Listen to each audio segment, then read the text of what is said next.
Bonjour, c'est Mamour Doc ou le docteur Touka Michel Eve, chirurgien gynécologue obstétricien, et je travaille à la clinique Kwame Samuel en face de la Société Générale à Bali, à Douala, au Cameroun.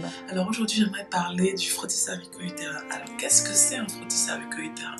C'est un bien gros mot pour pas grand-chose. C'est un prélèvement de quelques petites cellules sur la partie externe du col utérin. Petites cellules que l'on met dans un milieu liquide et qui sont analysées en premier lieu par une machine et en deuxième lieu par un biologiste. Et avec ce petit prélèvement, on arrive à repérer des lésions précancéreuses du col avant qu'elles se voient à l'œil nu. Donc grâce à ce petit prélèvement, on arrive à dépister un cancer en devenir et à l'éradiquer avant qu'il ne soit véritablement agressif et nocif pour notre santé. Alors c'est un prélèvement que l'on fait de façon très naturelle au cours d'une consultation gynécologique. Il n'est pas douloureux, on ressent tout au plus une petite gêne et il coûte entre 20 000 francs et 35 000 francs CFA.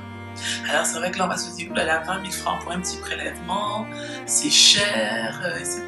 Mais il faut bien se dire qu'avec 20 000 francs tous les 2 à 3 ans, parce que les recommandations c'est un frottis cervico-utérin de 25 à 65 ans tous les 2 à 3 ans. Et bien avec 20 000 francs tous les 2 à 3 ans, on arrive à éviter un cancer du col de l'utérus.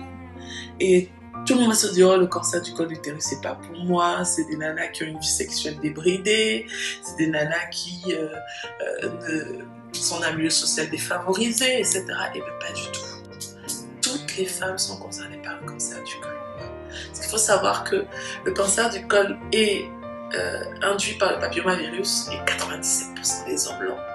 Donc, à part les nonnes, ou les nanas qui sont abstinentes, toutes les nanas qui ont une vie sexuelle ont déjà rencontré le papillomavirus.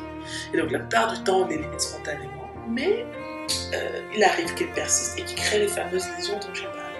Donc, nous sommes toutes concernées par le frottis cervico-utérin. Et il faut savoir que le pic d'incidence du cancer, c'est 40 ans. 40 ans, c'est l'acmé de la vie, quoi. C'est le moment où on est en pleine féminité, c'est le moment où on a plein de projets, on va réaliser plein de choses. Et ben, cette perspective, cette trajectoire est coupée comme ça par une pathologie qui est létale. C'est juste trop dommage. Voilà. Donc, si tu as entre 25 et 65 ans et que tu n'as pas un frottis cervico-utérin de moins de 2 ans, il faut rapidement corriger ton gynécologue, ta sage-femme, ton médecin généraliste pour pouvoir le réaliser. Et surtout, parle-en autour de toi afin que nous puissions ensemble éradiquer le cancer du col. Si tu as des questions, tu n'hésites pas, va sur notre site www.plénitude-cps.com, tu les poses, tu pourras lire d'autres articles sur d'autres sujets, poser tes questions en direct et je me ferai un plaisir d'y répondre. À bientôt pour une nouvelle vidéo. C'était Maman.doc.